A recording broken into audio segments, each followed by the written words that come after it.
In this video, we will show you how to fit your polytunnel cover using the trenching method. We also have videos that show you how to fit your polytunnel cover to an aluminium or timber rail. Achieving a tight fit on your polythene cover will result in a better performing polytunnel. Here are the parts you'll need. You will be required to dig a trench around the outside of your polytunnel framework. Digging needs to start 10 cm away from the foundation tubes, and the edge should be as straight and tidy as possible, as your cover will locate against this side. It is important that your trench is 30 cm wide and to a minimum depth of 40 cm, as the weight of the eventual backfill keeps your polytunnel anchored to the ground. We will now prepare the framework to be covered. The polytunnel cover is secured around the door frame by trapping it between a rebate batten and a sheeting batten. Battens are 19mm by 38mm timber and come in 1.8 meter lengths, and you will be required to cut them to size. The battens are secured in place using nails. We will first fit the rebate batten around the door frame. It is fitted on the outer edge of the frame. Start by positioning a batten horizontally across the door frame lintel. Make one end flush with the outer edge of the door frame post and make a mark on the batten where it meets the outside edge of the opposite door frame post. Cut the piece to size. We need to ensure that when fitted, the sheeting batten doesn't protrude the inner edge of the doorpost. We recommend using a spare piece of batten as a spacer. Reposition the rebate batten on the door frame lintel. Position the spacing batten so it is flush with the inner edge of the door frame lintel. Once in position, secure the rebate batten to the door frame lintel with nails. The rebate batten should overhang the outer edge of the door frame lintel by approximately 5mm. Now, install the rebate battens down the doorpost. Position the rebate batten and use the spacing batten to ensure it is in the correct position and secure in place with nails. Fit the rebate batten to the opposite door frame post in the same way and repeat this entire process on the opposite end of your polytunnel. Measure the length of batten that will be required to fit in between the inner edges of the doorpost and cut a piece of batten 1 cm short of this measurement to allow for clearance. Keep these close to hand. You have now completed all of the preparation and are ready to start fitting your polytunnel cover. Anti-hotspot tape should have been applied to all hoops before commencing the covering operation.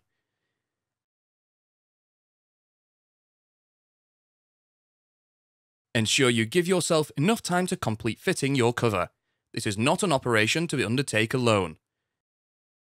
We also suggest that this is done on a calm day, as heavy wind and rain will hinder the process.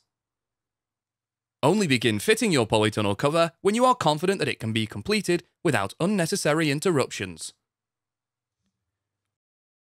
Although the polythene is very strong and can withstand a lot of abuse, pulling and stretching the cover can sometimes leave finger marks. To avoid this spoiling your polythene cover, try to grip and pull the polythene on the outer edges, somewhere that later will be trimmed or buried into the ground. Check the ground for sharp objects, stones, sticks, etc. which may damage the polythene cover. If you have enough room, roll the cover out down the length of your polytunnel. Each face of the polythene sheet is identical. There is not a right or wrong side when choosing which face goes on the inside or the outside of the structure. Loosen the folds of the polythene cover. With one person at each end holding a corner, pull the cover taut and begin to slide the polytunnel cover over the hoops. From the corner of the polytunnel structure, walk across the width to the corner hoop. The cover should slide up and over the hoops smoothly. If you are short on space or have a very long polytunnel, you can roll the polythene out on top of the polytunnel from one end to the other. You can then unfurl the polythene cover. Centralize the polytunnel cover along both the length and width of the polytunnel.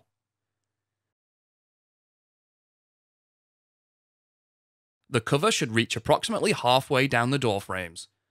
Don't expect the polythene to reach the ground at the door ends. With the polytunnel cover loosely in position, it is time to start securing it into place. At one end, trap the polytunnel cover under the sheeting batten on the door frame lintel and secure the 15 cm central section, approximately 3 nails. Do not nail the entire length of the batten to the frame at this stage. Now go to the opposite end of your polytunnel. Pull the cover tight along the length. You will need to get as much tension on the cover as possible. A good approach is to pull the cover down and swing into the polytunnel using your full body weight, whilst your assistant positions the second prepared batten and secures the 15cm central section, approximately 3 nails. We will now fix the polytunnel cover down the length. Simply lay the polytunnel cover in the trench. It is a good idea to perforate a few holes through the cover in the trench, as this will allow the rainwater to drain away. Working from the centre to both ends, have one person use their foot to apply tension and the other person to backfill the trench, packing the soil down as you go.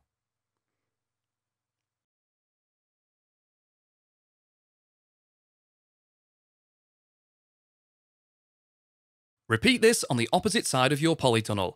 More downward force can be applied to gain extra tension.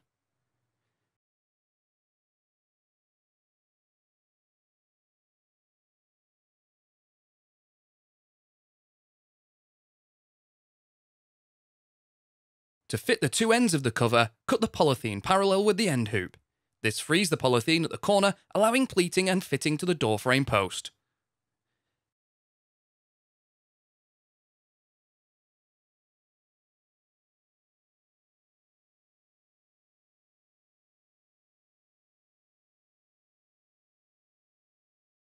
Carefully pull the top door batten slightly away from the door frame lintel. Pull down on the polythene and begin to tuck the polythene behind the batten. Secure a few nails at a time. Work from the centre to both sides until the door frame lintel batten is fully secure.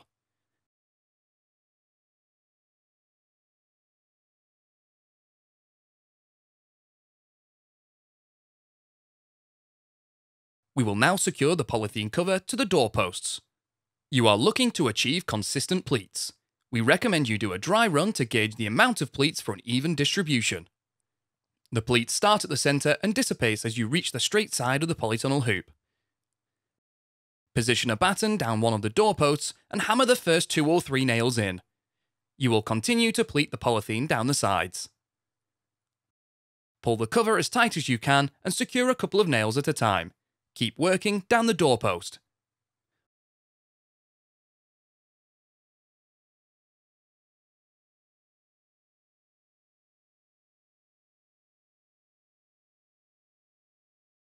Once the cover is secure to both doorposts, you can bury the polythene from the corner hoop to the doorpost into the ground. Using the same method as earlier, one person will push down with their foot whilst another person backfills the hole with soil. Repeat this process for the door on the opposite end of the polytunnel. Finally, trim off the excess polythene around the door frame and around the perimeter of the trench.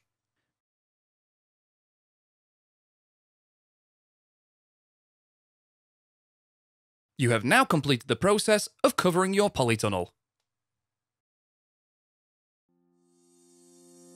You can find more videos to help you build your polytunnel at construct.firsttunnels.co.uk. We also have a construction helpline if you require any further assistance.